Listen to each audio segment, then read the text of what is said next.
आपने कभी सुना है 14 लोक? ये कोई कहानी नहीं, बल्कि एक गहरा आध्यात्मिक रहस्य है। हमारे ब्रह्मांड में कुल 14 लोक माने गए हैं, 7 ऊपर और 7 नीचे।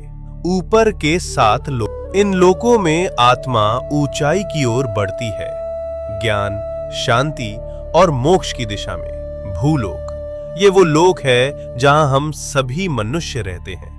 इसे मृत्युलोक भी कहा जाता है, क्योंकि यहाँ जन्म और मृत्यु का चक्र चलता रहता है। भूवरलोक, ये लोक भूलोक और स्वर्गलोक के बीच स्थित है। ये ऊर्जा रूपों का क्षेत्र है जो भौतिक और दिव्य लोकों को जोड़ता है। स्वर्गलोक, देवताओं का लोक, जहां इंद्र और अन्य देवता निवास करते हैं। अच्छे कर्म करने वालों को मृत्यु के बाद इसी लोक में स्थान मिलता है, जहां सुख, संपत्ति और आनंद की अनुभूति होती है।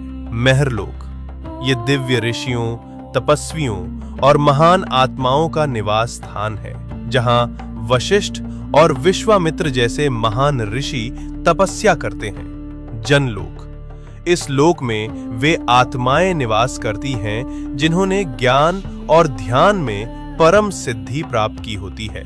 यहाँ के वासी ब्रह्मा जी की लीलाओं में लीन रहते हैं। तपलोक, अत्यंत शक्तिशाली तपस्वियों का स्थान, जो शरीर से परे केवल चेतना में स्थित होते हैं। ब्रह्मलोक, यह अंतिम लक्ष्य है, जहां केवल सत्य है, मोक्ष है और ईश्वर का साक्षात्कार होता है। इन ऊर्ध्व लोकों में आत्मा का जाना मतलब है धीरे धीरे शुद्ध और जागरूक होना। अब बात करते हैं नीचे के 7 लोकों की।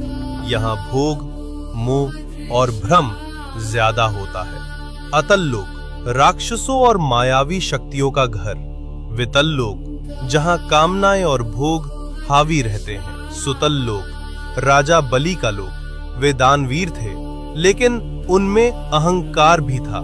रसातल लोक, जहाँ भ्रम, लालच और अज्ञान का घना अंधेरा है। तालातल लोक, छल, धोखा और झूठ से भरा हुआ लोक।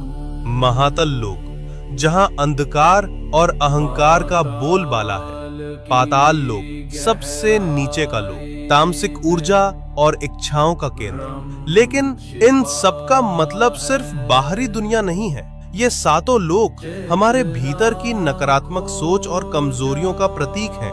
तो जब हम सच्चाई, भक्ति और सेवा में लगते हैं, हम ऊपर के लोकों से जुड़ते हैं, और जब हम लालच, मोह और गुस्से में फंसते हैं, हम नीचे गिरते हैं। सोच बदलो, लोक बदल जाएगा।